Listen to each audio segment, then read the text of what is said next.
Right now, if you ask any young Kenyan or African where they would like to be in the next maybe say 3 years, 5 years, or maybe even 10 years, the answer is normally is surprising. It's not Nairobi, it's not Mombasa, it's not even Lagos or Accra or even Cape Town. It's somewhere at thousands of miles or kilometers away. The dream is London, New York, Sydney, Toronto, and even mainland Europe, places like Berlin. But why is this the case? Why is this happening? Right here at the African Why, we try to understand and find the reasons why these things are happening.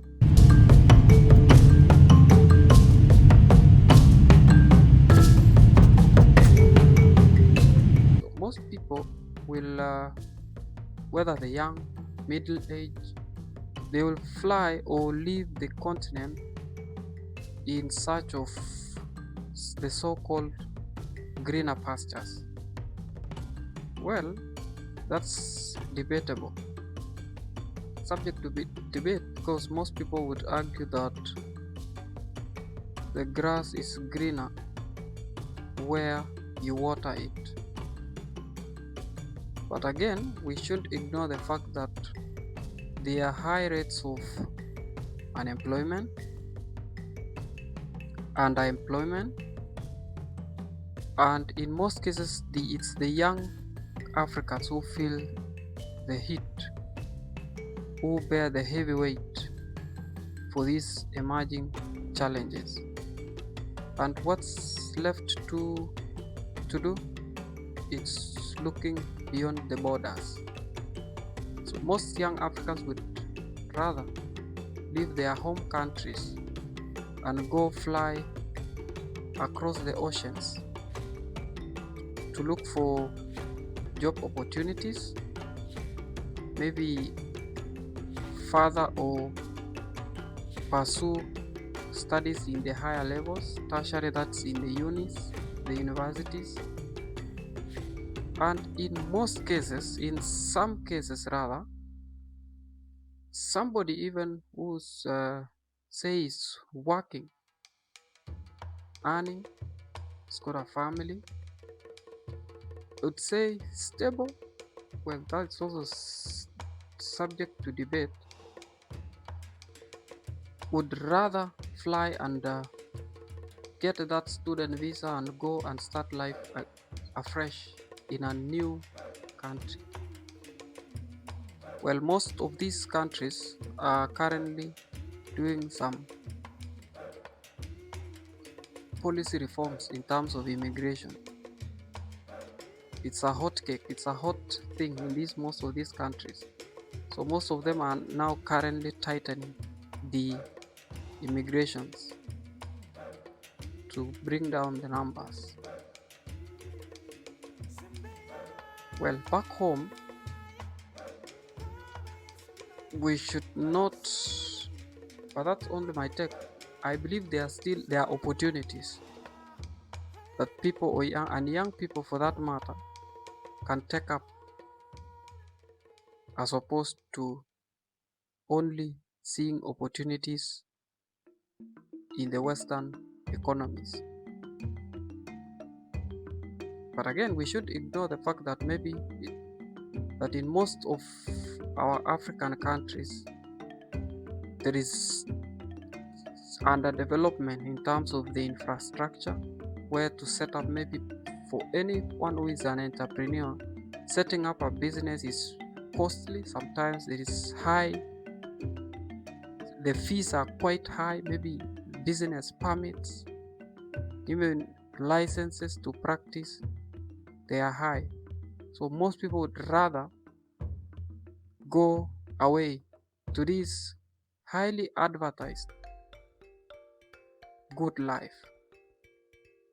But again, most of these people in the developed nations or economies, most of, if we talk of the Africans in these countries, most of them do more than one job just to survive, because the cost of living from open source information is quite high. You can't just survive by doing just one job. So there is a sacrifice, there is a price to pay. But again, this is not openly said or discussed in the media, or is not relayed clearly to those who are dreaming of going to these countries. It's only the good side that is said. But again, back home or in the African countries, in Kenya, in Uganda, Kampala, in Nigeria, we also have challenges. We will all agree there are challenges. But again, how terrible is it? Is it really that bad? Many of those who are dreaming of going or flying or leaving their countries, in many cases you will come across posts. People will really celebrate when they get their visas approved. And even in other cases, those who've gone and settled in these developed economies, when they receive news of the approvals for the permanent residency, or when they receive citizenship, these people celebrate a lot. Which brings us to the question, how bad or how terrible is it in Africa that we celebrate citizenship in these other countries?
The one that most people is still open is going as a student. Now, imagine you there in Kampala or in Nairobi or in Accra. You will abandon your job, You will abandon your family because most of these student visas won't allow you to travel with your family. So that's another problem. Well, in my opinion, because you will have to abandon your family, your young children, your partner, either your wife or your husband. Then you have to go and start over as a student. Well, the fees again is quite high.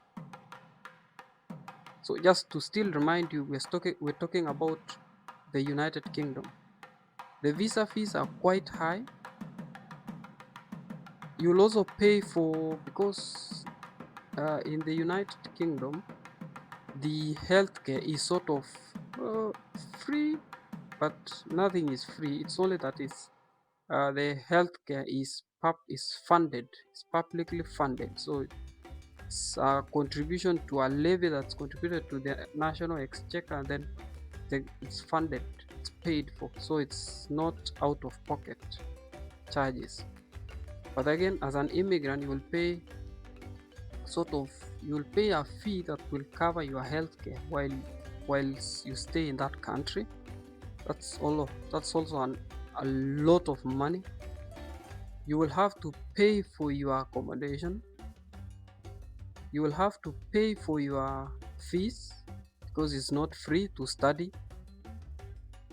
If you go there maybe to pursue nursing, for example, nursing, that will be 3 years. But I don't know if you'll just start off from first year and then you cover 3 years, or you'll have to do like a refresher course. I don't know. Whoever knows it might correct us below, tell us below how it happens. So it's expensive.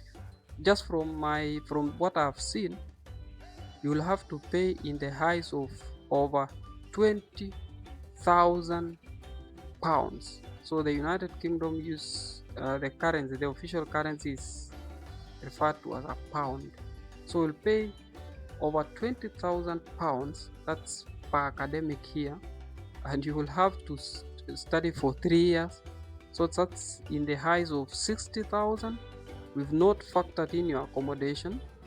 We've not factored in your upkeep, because you'll have to feed yourself, you'll have to dress. Okay, so you'll have to, and then so it's a lot of money. It's just expensive. But again, many will argue that it's also hard back at home in Africa. Well, this is the debate, and here we are seeking to understand why people are leaving, and also, but again, there are those that are remaining. So if you've left, perhaps you can tell us your experience. Would really appreciate to hear your sorry. Would really appreciate to hear your experience of how it is, whether you are in Canada, you're in Australia, or any of these sort of developed economies that you went maybe to pursue your studies, or you are working.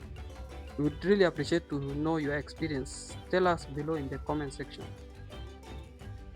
And I believe not everyone would like to leave.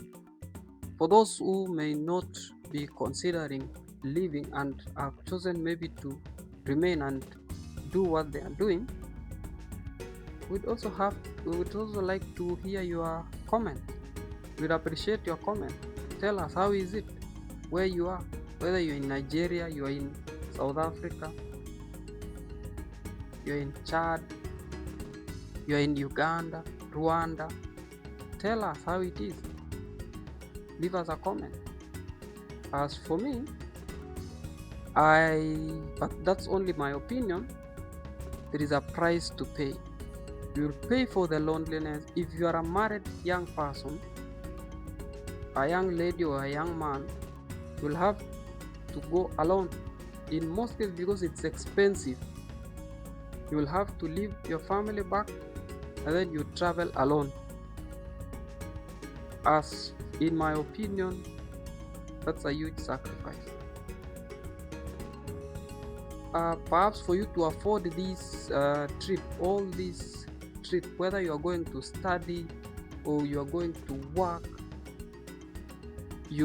many cases you might have to sell your property, or you might have to take up some bank loans or even loans and grants from extended family, but then any loan has to be repaid. So you'll spend the rest of your time in the new destination, in the new home, thinking of how you will repay this debt. So every side has got its own consequences. So let's have a discussion below. Let's find out, why is this happening and where is it leading us to. Thank you for joining us at the African Why. I've been your host, Victor. Thank you very much.